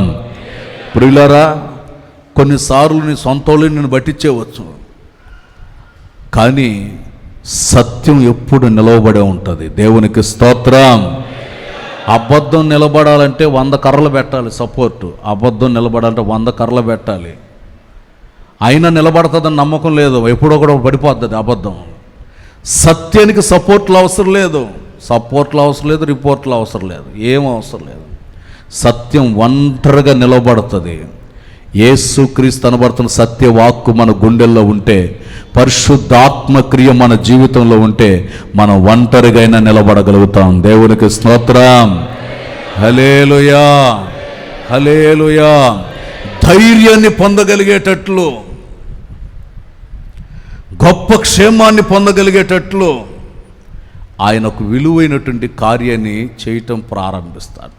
పాటల పుస్తకంలో ఒక పాట ఉంది, 88వ నంబర్ పాట, ఆనంద కీర్తనలో. అక్కడ ఉన్నటువంటి పాట ఎప్పుడు పాడినట్టు కూడా తెలియదు. పుస్తకంలో అయితే ఉంది, కానీ పాడినట్టు తెలియదు. 88వ నంబరు ఆనంద కీర్తనలో ఉంటుంది ఆ పాట. రక్తం, యేసు రక్తం. రక్తం, యేసు రక్తం, ప్రతి పాపములను కడుగును, ప్రతి అవయవములను శుద్ధీకరించును. రక్తం, యేసు రక్తం, రక్తం, యేసు రక్తం, ప్రతి పాపములను కడుగును, ప్రతి అవయవములను శుద్ధీకరించును. రక్తం, యేసు రక్తం. ఆది కాలపు అద్భుతములతో అన్ని వ్యాధులు స్వస్థపరచితివి. ఆది కాలపు అద్భుతములతో అన్ని వ్యాధులు స్వస్థపరచితి. ఆత్మలను రక్షించుమయ్యా, ఆత్మనాథుడ యేసయ్యా, ఆత్మనాథుడ యేసయ్యా. రక్తం, యేసు రక్తం, ప్రతి పాపములను కడుగును, ప్రతి అవయవములను శుద్ధీకరించును. రక్తం, యేసు రక్తం. హల్లెలూయా, హల్లెలూయా. ఇలాంటి పాటలు కూడా ఉన్నాయి పుస్తకంలో. అన్ని పాటలు పాడాలి, అన్నీ పాడాలి. ఒక్కొక్క పాటలో ఒక్కొక్క రకమైనటువంటి ఉద్యోగం అనేది ఉంది. దానిని గూర్చి చక్కగా నేర్చుకుని ఆయన నామాన్ని మహిమపరిచే వ్యక్తులుగా ఉండాలి. దేవునికి స్తోత్రం. సంసోను మీదకి దేవుని ఆత్మ దిగి వచ్చిందట. న్యాయాధిపతుల గ్రంథం 15వ అధ్యాయం 14వ వాక్యాన్ని చదువుతారు. లేహీకి వచ్చు వరకు ఫిలిస్తీన్లు అతనిని ఎదుర్కొని కేకలు వేయగా యెహోవా ఆత్మ అతని మీదికి బలముగా దిగి వచ్చినందున దేవునికి స్తోత్రం కలుగునుగాక. హల్లెలూయా. దేవుని ఆత్మ అగ్నివలే దిగి వచ్చి, పరిశుద్ధాత్ముడు అగ్నిలాగా దిగి వచ్చి తనకు కట్టబడిన కట్టులన్నిటిని కాల్చేశాడట. ఈ పునరుద్ధానపు వేళ ఒకవేళ ఏ కట్లు మిమ్మల్ని బంధించి పెట్టి ఉన్నా దేవుని ఆత్మ నీలోనికి వచ్చి నీలో కట్టబడిన ప్రతి కట్లన్నిటిని కూడా అగ్ని చేత కాల్చివేయునుగాక, అగ్ని చేత కాల్చివేయునుగాక, అగ్ని చేత కాల్చివేయునుగాక. నూతన బలం కలుగు చేయనుగలక, నూతన ప్రసన్నతను కలుగు చేయనుగాక, నీ కార్యం సఫలమగునుగాక. దేవునికి స్తోత్రం కలుగునుగాక. ప్రియులారా, ఆయన అగ్ని చేత కాల్చివేస్తాడు. కాలిపోయాయట. కాలిపోయి తాళ్ళని వదిలిపోయినాయి.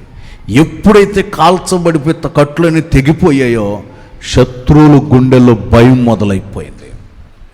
అమ్మో, వీడు తాళ్ళు దించేసుకున్నాడు, మరలా వాళ్ళ యొక్క దేవుని యొక్క క్రీతన మీదకు వచ్చేసినట్టుందని చెప్పి వాళ్ళు భయపడుతూ ఉన్నప్పుడు పచ్చి గాడిద దవడ ఎముకను వాడాడు.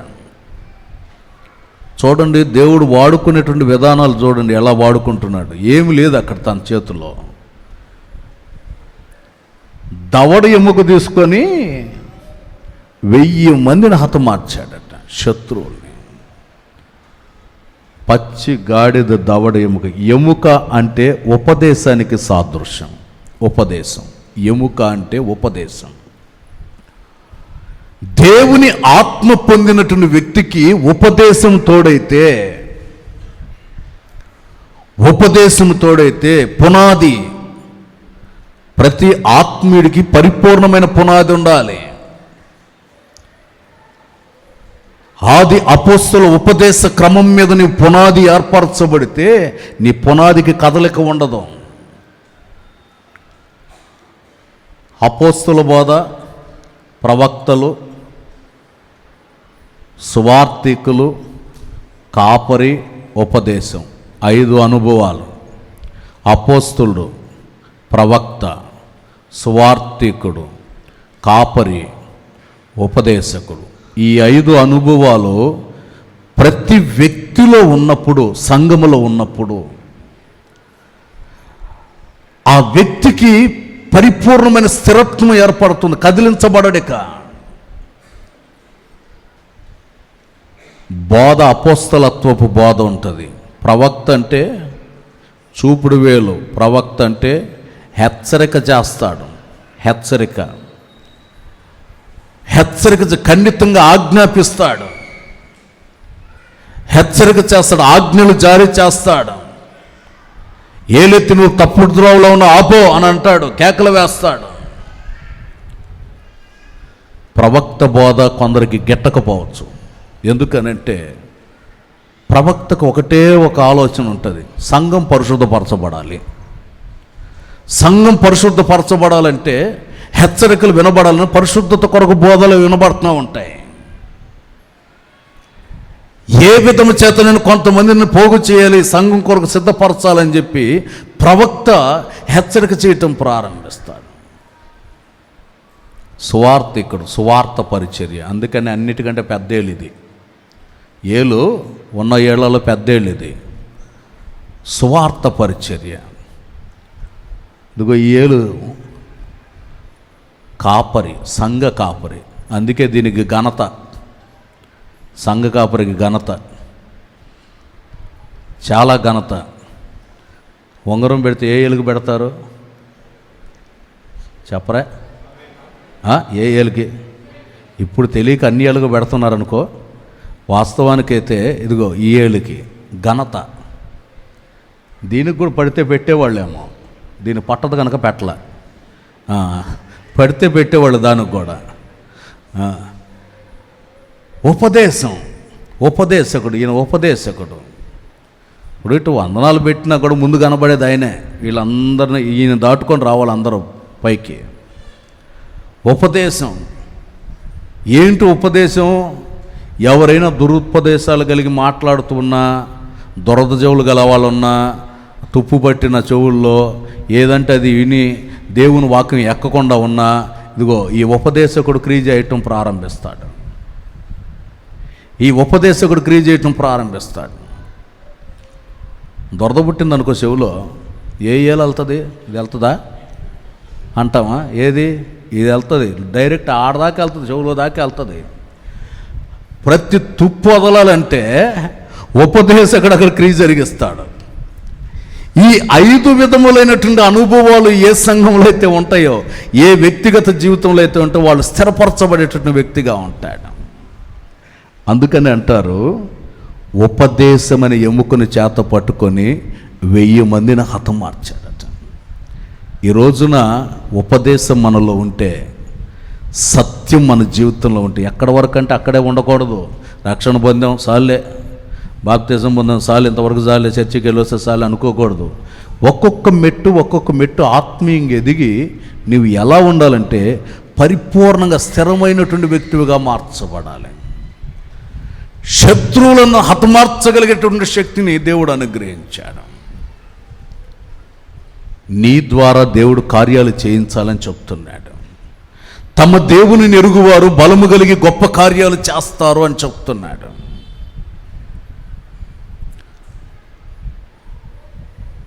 అడవిలోకి వెళ్ళాడు, 300 నక్కలను తీసుకొచ్చాడట.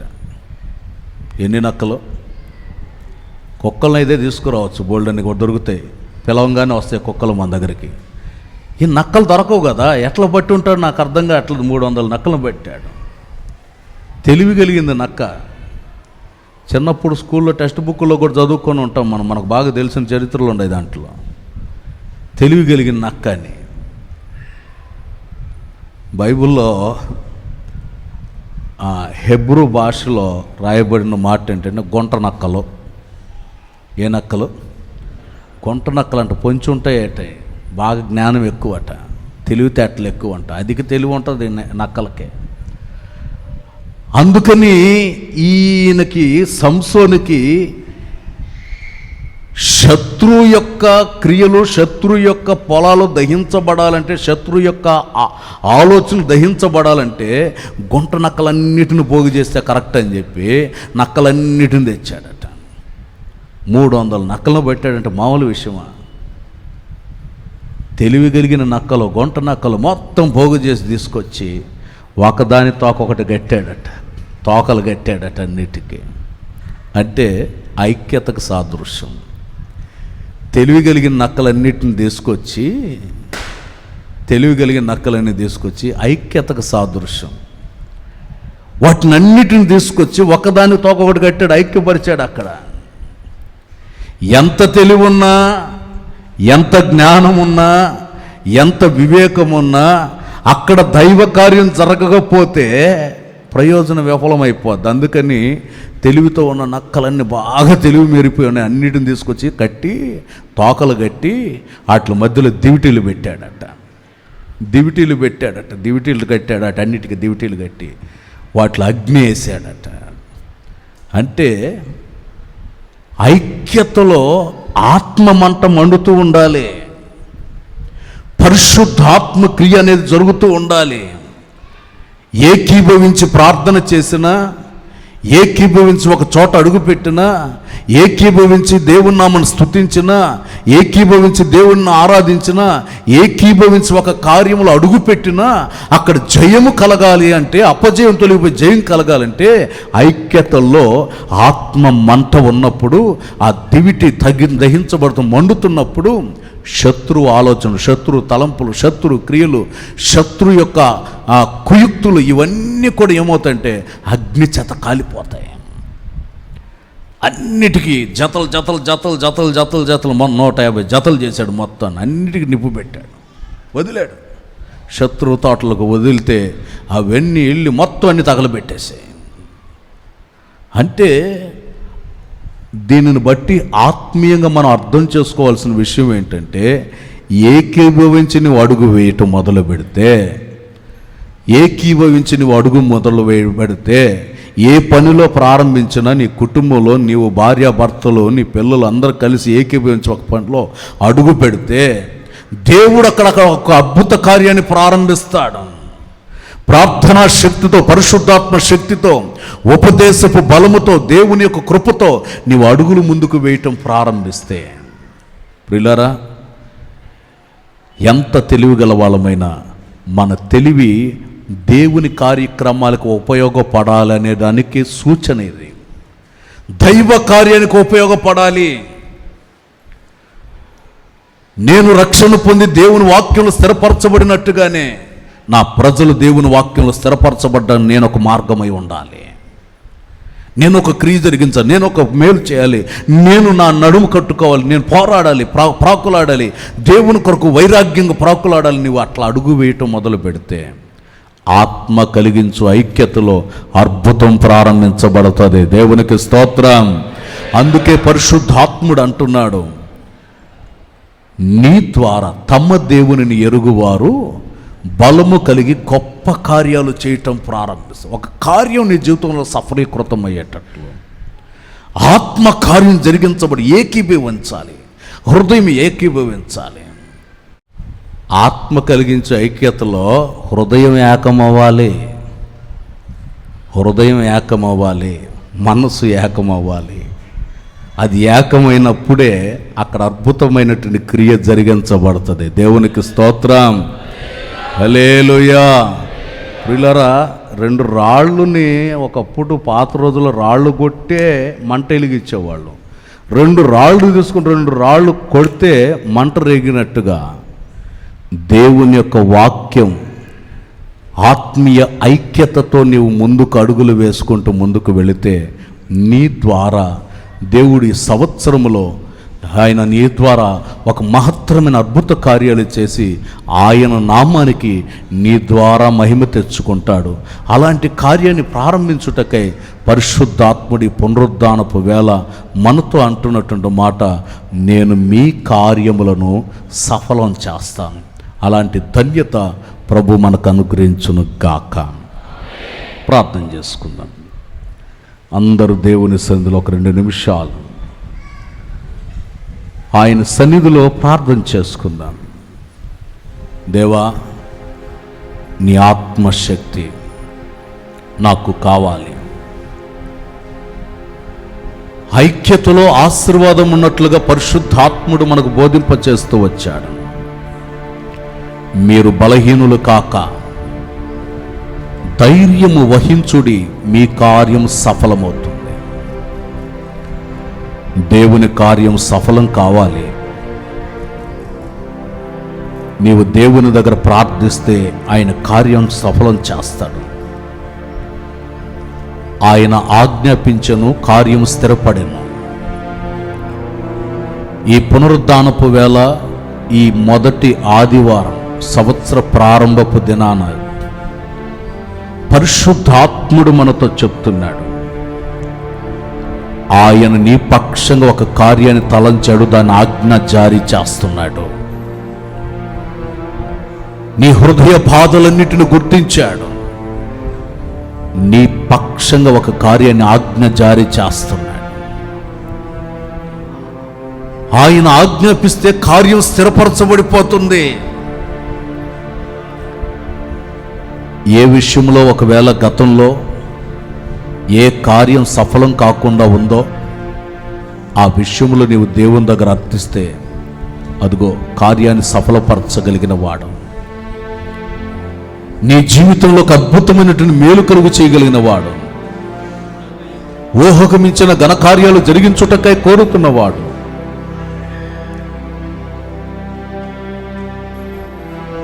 నీ బ్రతుకులో మేలు చేయాలని కోరుతున్నాడు. సమాజకులందరి దృష్టికి అనుకూలమైన దైవ కార్యం. దావీదు అంటారు, మందసం ఎక్కడో పట్టబడిపోయింది, అది వేరొకరి చోట ఉంది, వేరొక ప్రాంతంలో ఉండిపోయింది. మందసం మన దగ్గరికి రావాలి. దేవుని సన్నిధి మన మధ్యలో ఉంటే బాగుంటుంది, ఎక్కడో ఉంటే కాదు కదా. దైవ ప్రసన్నత నాతో ఉండాలి, దేవుని సన్నిధి నా ఇంట్లో ఉండాలి, నా కుటుంబంలో అడుగు పెట్టాలి దేవుని యొక్క సన్నిధి. అలా నువ్వు కోరుకుంటే మందసమున్న ఇల్లు ఆశీర్వాదకరంగా ఉంటుంది. అలనాడు ఒబేదేదెము కుటుంబాన్ని 3 నెలలు ఆశీర్వాదాన్ని పొందాడు ఒబేదేదెము కుటుంబం. దేవుని మందసం ఉన్నందువలన నీ ఇంట దైవ సన్నిధి ఉంటే, దేవుని మందసం ఉంటే, కెరూబులు శరాపులు స్తుతియాగపు అనుభవాలు నీ ఇంట ఉంటే అక్కడ గొప్ప కార్యం ప్రారంభించబడుతుంది. ఆ ప్రసన్నత నీవు నివసిస్తున్న ప్రాంతమంతా సంచరించాలి. నీ ఇంటిలో ఉన్నటువంటి ప్రసన్నత నీవు నివసిస్తున్న ప్రాంతమంతా సంచరించాలి.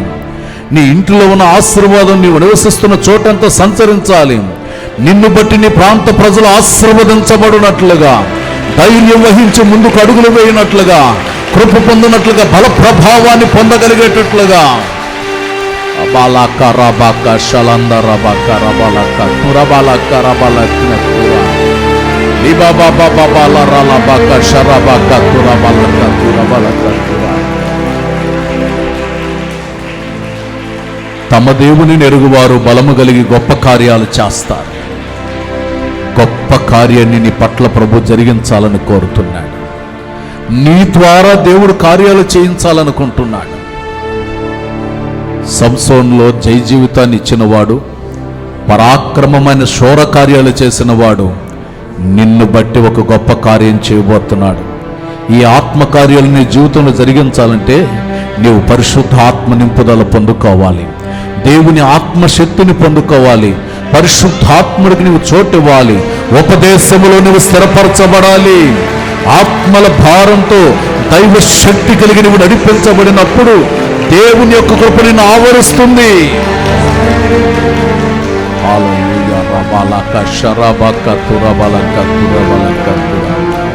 నీవు దేవుని కృపను పొందగలిగే వ్యక్తివిగా మార్చబడాలి. దేవా, నా కార్యాన్ని మీరు సఫలపరచండి, నా జీవితంలో నేను అద్భుతమైనటువంటి మేలులు పొందాలి, ఉన్నతమైనటువంటి ఆశీర్వాదాన్ని పొందాలి, ఉన్నతమైనటువంటి దీవెన పొందాలని దేవుని యొక్క సన్నిధిలో నీవు కోరుకుంటే అదిగో ఆయన గొప్ప కార్యాలు నీ పట్ల చేయబోతూ ఉన్నాడు. మెండైన కార్యాలు చేయబోతున్నాడు. నూతన ఆశీర్వాదాన్ని జరిగించబోతున్నాడు. నీ కుటుంబంలో గొప్ప కార్యాన్ని ప్రారంభించబోతున్నాడు. గొప్ప సంతోషాన్ని ఇవ్వబోతున్నాడు. గొప్ప క్షేమాన్ని కలుగు చేయబోతున్నాడు. పరిశుద్ధాత్మకు ప్రవాహపు అనుభవాలు నీ జీవితానికి ఆయన అనుగ్రహించడం ఆరంభించి ఉన్నాడు.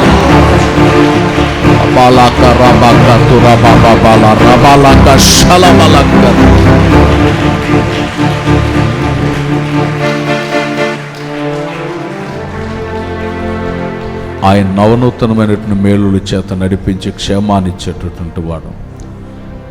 దేవుడు మనతో సెలవిచ్చిన మాటను బట్టి స్తోత్రాలు చెల్లిద్దాం. మీ కార్యం సఫలమవుతుందని ఆయన వాగ్దానం చేస్తూ ఉన్నాడు. మన జీవితంలో ప్రతి కార్యాన్ని ప్రభు సఫలం చేసి, అద్భుతాన్ని చేసి, ఆనందాన్ని క్షేమాన్ని కలుగు చేయనట్లు స్తోత్రాలు చెల్లిద్దాం. అంచెలంచెల దేవుడు ఘనకార్యాలు జరిగించబోతున్నారు. అందును బట్టి స్తోత్రాలు చెల్లిద్దాం. ఈ వాగ్దాన సత్యం మన జీవితంలో స్థిరపరచున్నట్లు స్తోత్రాలు చెల్లిద్దాం. తండ్రి అయిన దేవునికి స్తోత్రాలు చెల్లిద్దాం. యేసుక్రీస్తు వారికి స్తోత్రాలు చెల్లిద్దాం. ఆత్మస్వరూపికి స్తోత్రాలు చెల్లిద్దాం. ప్రాణాత్మ దేహ శరీరాలు సమర్పిస్తూ స్తోత్రాలు చెల్లిద్దాం. ప్రార్థన. పరిశుద్ధుడా, ప్రేమ స్వరూపి, మీకు స్తోత్రాలు చెల్లిస్తున్నాం తండ్రి. అయ్యా, ఈ 2022వ సంవత్సరం మొట్టమొదటి పునరుద్ధానాన మీ సన్నిధిలో చేరి, నీ మందిరావుల్లో చేరి, నీ నామాన్ని ఘనపరిచే కృప మాకు అనుగ్రహించినందుకు స్తోత్రం. ఈ సంవత్సరం ఆది మొదలుకునే అంతం వరకు మీ కనుదృష్టి సంఘం మీద, చేరువచ్చిన ప్రతి ఒక్కరి మీద, మా అందరి మీద, ఈ పరిచర్య మీద మీరు ఉంచమని వేడుకుంటున్నాం తండ్రి. ఆశీర్వదించండి అయ్యా. నిశ్చయంగా ప్రభా, మీరు వాగ్దానపూర్వకంగా మాటిచ్చారయ్యా. ధైర్యం వహించండి, మీ కార్యం సఫలమగును అని చెప్పారు. మా కార్యాలు మీరు సఫలం చేస్తారని, ధైర్యం వహించమని, బలహీనులు కాకూడదని మీరు మాట్లాడుతూ వచ్చిన మాటల కొరకై స్తోత్రాలయ్యా. మా జీవితాల్లో మీరు ఏ కార్యాలు సఫలం చేస్తారో, మీరు ఏ కార్యాలు చేయబోతున్నారో, మీరు మాతో మాట్లాడిన ప్రతి మాట కొరకై స్తోత్రాలేసయ్యా. దావీదు నాయన తన జీవిత కాలంలో ప్రభా అయ్యా, ప్రజలందరూ తనతో ఉన్న వాళ్ళే రాళ్ళు పట్టుకొని రాళ్ళు రువ్వడానికి చూస్తూ ఉన్నప్పుడు తన దేవుణ్ణి బట్టి ధైర్యం తెచ్చుకున్నాడు. ఎలాంటి ప్రతికూలమైన పరిస్థితులైనా, ఎలాంటి స్థితిగతులతో నడిపించబడుతున్నా అయ్యా, ఈ మధ్యాహ్న వేళ ప్రభా ప్రతి ఒక్కరూ వాగ్దానాన్ని ప్రభా స్వతంత్రించుకొని, వాగ్దానాన్ని బట్టి ధైర్యం తెచ్చుకొని, బలహీనులు కాక మీ మార్గాల్లో నడిపించబడే ఉన్నత కృప దయచేయమని వేడుకుంటున్నాం తండ్రి. మీరు ఆజ్ఞాపిస్తే కార్యం స్థిరపరచబడుతుందని అయ్యా మీ లేఖనాల్లో మాట్లాడుతూ వచ్చిన విధానం కొరకు స్తోత్రాలయ్యా. మీరు సృష్టిని శాసించారు, సముద్రానికి ఆజ్ఞాపించారు. మీరు ఆజ్ఞాపిస్తేనైనా ఎన్నో గొప్ప కార్యాలు జరుగుతూ వచ్చాయి అయ్యా. మీరు ఆజ్ఞాపిస్తే కార్యాలు నెరవేర్చబడతాయి కనుక నిశ్చయంగా మీరు ఆజ్ఞాపించి మా జీవితాల్లో ఆశీర్వాదానికి ఆజ్ఞాపించండి అయ్యా, దీవెనకు ఆజ్ఞాపించండి అయ్యా. మీ సహాయం వల్ల ప్రాకారాలు దాటుతారు కనుక అయ్యా, మీ సహాయం కలిగేటట్టుగా మీరు ఆజ్ఞాపించండి. ప్రతి ఒక్కరి జీవితాల్లో మీ కార్యాలు సఫలం చేసి మహిమ పొందమని వేడుకుంటున్నాం. మనుషులను నమ్ముకుంటే కంటే యెహోవాను ఆశ్రయించటం మేలు కనుక మిమ్మల్ని ఆశ్రయించి మీ మీదే ఆధారపడి మీ ఆజ్ఞను పొందుకొని మీ ద్వారా కలిగి ఆశీర్వాదం అనుభవించాలయ్యా. అయ్యా, మీరు ఆజ్ఞాపించిన వాగ్దానాన్ని పొందుకున్నాం. ఆ వాగ్దానం ప్రతి ఒక్కరి జీవితాల్లో నెరవేర్చి మహిమను పొందండి, ఆశీర్వదించండి యేసయ్య. అంతేకాదు తండ్రి, సమాజకుల అందరి దృష్టికి అయ్యా సంతోషకరమైన అనుకూలమైన కార్యం జరిగించినట్లుగా లేఖనాల్లో నుండి సెలవిస్తున్నాం. ప్రతి ఒక్క మాట నెరవేర్చండి అయ్యా. మందసం మా జీవితాల్లో ఉండాలని, కుటుంబంలో ఉండాలని. మందసం ఓబేదేదోము ఇంట్లో ఉన్నప్పుడు 3 నెలలు వాళ్ళ కుటుంబం ఎంతగానో ఆశీర్వదించబడిందని యేసయ్యా, అందరి దృష్టికి అనుకూలమైన దేవుని మందసాన్ని తీసుకుని వచ్చి దేవుని మందిరంలో, నగరంలో పెట్టుకోవాలని ఎంతో సంతోషంతో, ఉత్సాహంతో ఆ కార్యం చేయడానికి అయ్యా పూనుకున్నారు నాయన. అలాంటి అనుకూలమైన కార్యాలు ప్రతి ఒక్కరు జరిగించి దేవుని మందసం అనబడే అయ్యా మిమ్ములను హృదయంలోనికి చేర్చుకొని, ఇంట్లో ఉంచుకొని, సన్నిధిని అనుభవించేటట్లుగా కార్యాలు చేసి మహిమ పొందండి. తమ దేవునిని ఎరుగువారు బలము కలిగి గొప్ప కార్యాలు చేస్తారని మీ లేఖనాల నుండి మాట్లాడుతూ వచ్చారు. సంసోను జీవితంలో ఆత్మను పొందుకొని శత్రువుల మీద జయాన్ని పొందాడు. సంఘంలో ఉన్న ఐక్యత కలిగి అయా ద్రాక్ష తోటల వైపుకి వెళ్ళినట్లు మాధుర్యమైన జీవితం, సంఘ పరిచర్యలో ఉపదేశం అనే ఎముకతోనైనా అనేకులను జయించినట్లుగా మీ లేఖనాల్లో సెలవిస్తూ వచ్చారు. ఈ మాటలన్నీ విన్న ప్రతి ఒక్కరూ నాయన ఆత్మ బలము పొందుకొని ఇక మీదట మీ కార్యాలు వాళ్ళు అనుభవించేటట్లుగా అయ్యా ఒక ఉపయోగపడే సాధనాలుగా వాడుకోండి. ఒక్కొక్కరి పట్ల మీ కార్యాలు నెరవేర్చండి అయ్యా. సేవకుల్ని బలపరిచి వాడుకున్నందుకు స్తోత్రం అయ్యా. ఈ పరిచర్ను కూడా రాబోయే దినాల్లో మరింత మహిమకరంగా మార్చి గొప్ప కార్యాలు సేవ పట్ల కూడా మీరు జరిగించమని వేడుకుంటూ ఒక్కొక్కరి ఆత్మీయ జీవితాల్లో, వాళ్ళ వ్యక్తిగత జీవితాల్లో, కుటుంబాల్లో కూడా మీ గొప్ప కార్యాలు చూచినట్లుగా, అద్భుత కార్యాలు కనులారా చూసేటట్లుగా మీరు ఆజ్ఞాపించి మీ కార్యాలు స్థిరపరిచి మహిమను పొందమని, పునరుద్ధానపు ఆరాధన ద్వారా మహిమ పొందినందుకు స్తోత్రాలయ్య. ప్రభులను కూడా ఆశీర్వాదకరంగా మార్చి మిగిలిన సమయం అంతా మాతో మీరు ఉండమని మీ హస్తాలకు అప్పచెప్పుకుంటూ యేసు పరిశుద్ధ నామంలో ప్రార్థించి వేడుకొనుచున్నాను తండ్రి. తండ్రి అయిన దేవుని ప్రేమ, యేసుక్రీస్తు వారి కృప, ఆత్మ సన్నిధి ఇప్పుడు ఎల్లప్పుడూ నిరంతరం యేసయ్య కృప, ఆయన కార్యాలు మన ఎడల సఫలీకృతం జరిగించునుగాక. ఆమేన్, ఆమేన్. హల్లెలూయా, హల్లెలూయా. హల్లెలూయా.